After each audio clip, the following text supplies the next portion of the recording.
প্ৰাক্তন সভাপতি দীপাংকৰ কুমাৰ নাথ আৰু ছাত্ৰ সন্থাৰ কেইগৰাকীমান প্ৰাক্তন বিষয়ববীয়া সদস্যই বিজেপি দলত যোগদান কৰা কাৰ্য সুদৰ্শন ছাত্ৰ সন্থাৰ সত্তা আদৰ্শ আৰু দৰ্শনৰ প্ৰতি চূড়ান্ত বিশ্বাসঘাতকতা। আৰু সুদৰ্শন ছাত্ৰ সন্থাৰ সভাপতি, সাধাৰণ সম্পাদক, মুখ্য উপদেষ্টা অৰ্থাৎ নেতৃত্বৰ লগত কথা পাতি এই কাম কৰা বুলি যিটো বাতৰি প্ৰকাশ পাইছে, সেই বাতৰি গোকাত মিছা, অদ্ভুত আৰু অবান্তৰ। আমি এইখিনি সময়তে সুদৰ্শন ছাত্ৰ সন্থাৰ প্ৰতিজন সদস্য আৰু সকলোকে এই বিষয়ত হতাশ নহ'বৰ কাৰণে আমি অনুৰোধ কৰিছোঁ। কাৰণ সুদৰ্শন ছাত্ৰ সন্থাৰ পৰা সক্ৰিয় ৰাজনীতিলৈ যায় কিমানে?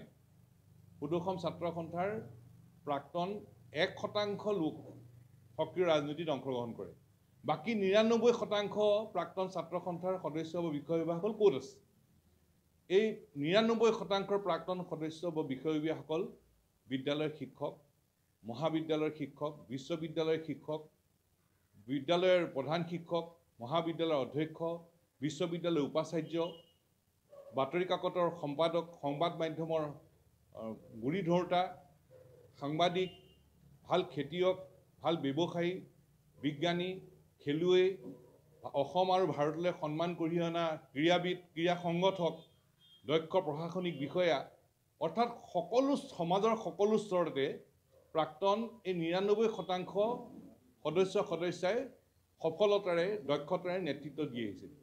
অৰ্থাৎ ছাত্ৰ সন্থাৰ যি এই 99% প্ৰাক্তন সদস্য বিষয়ববীয়াই সমাজত সফলতাৰে, দক্ষতাৰে নেতৃত্ব দি আহিছে, তেখেতসকলেহে সুদৰ্শন ছাত্ৰ সন্থাৰ সত্তাটোক প্ৰতিনিধিত্ব কৰে। বিশ্বাসঘাতক কৰাসকলে এই 1%ই ছাত্ৰ সন্থাৰ সত্তাটোক প্ৰতিনিধিত্ব নকৰে। আৰু এই সময়তে অতি বিনয়েৰে মই অসমৰ জনসাধাৰণক মই পুনৰ দোহাৰি মই জনাব খোজোঁ যে মই দলীয় নিৰ্বাচনী বৃত্তৰ বাহিৰত থাকি অসম আৰু অসমৰ খিলঞ্জীয়া মানুহৰ স্বাৰ্থৰ হকে কাম কৰি যাম।